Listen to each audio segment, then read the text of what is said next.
Nearly a year after a busy Coken road dramatically collapsed when a culvert gave out, the town is still waiting for the road to reopen. But Mayor Rob Ferguson says the end is in sight. No injuries were reported when a 50-foot section of the Mercury Avenue collapsed into the Coken River last May, prompting a state of emergency. Although the culvert was scheduled for a replacement last summer, Ferguson says the extent of the collapse, as well as the need for new engineering, delayed construction. The project is budgeted at $3.6 million, and Ferguson says work is now well underway. He expects the road to reopen within 4 to 6 weeks.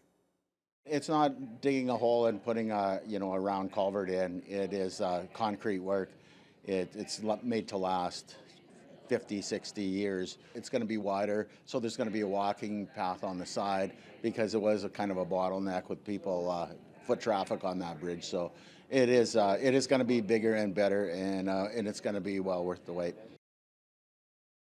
Ferguson says he's grateful to the people of Coken for their patience so far, and asks that they grant a little more patience as more major road work is planned this summer. The Wake the Giant Music Festival is turning 5 this September, and to celebrate, organizers announced what they call their most epic lineup yet. It features some big names in the music scene, as well as some local favorites.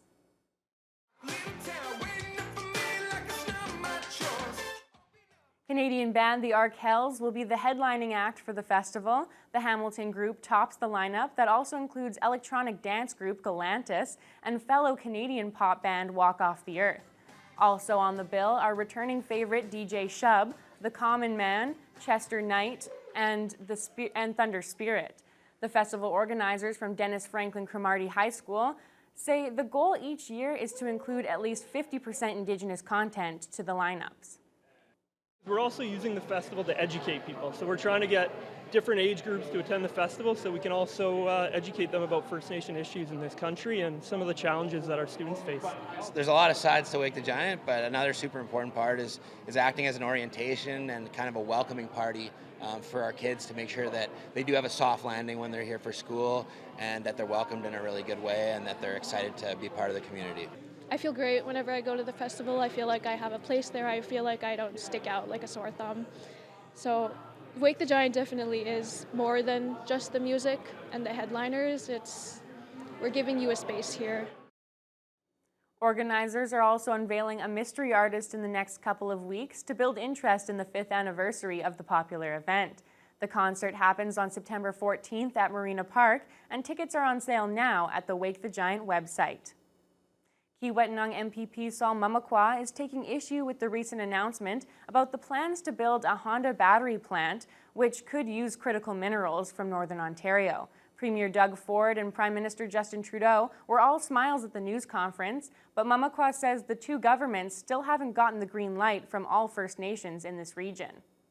We cannot boast about having a full supply chain of EVs in Ontario without the free, prior informed consent of First Nations where the minerals are.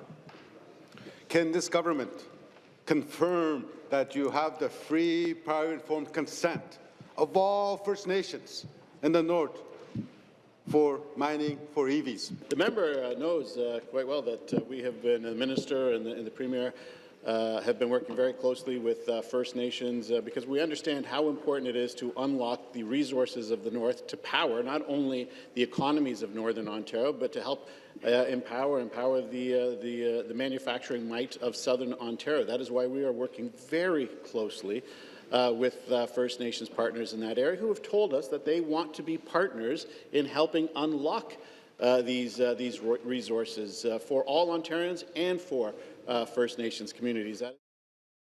That's all for this edition of Northwest Newsweek. We'll be back next week with more of the top stories from across the region.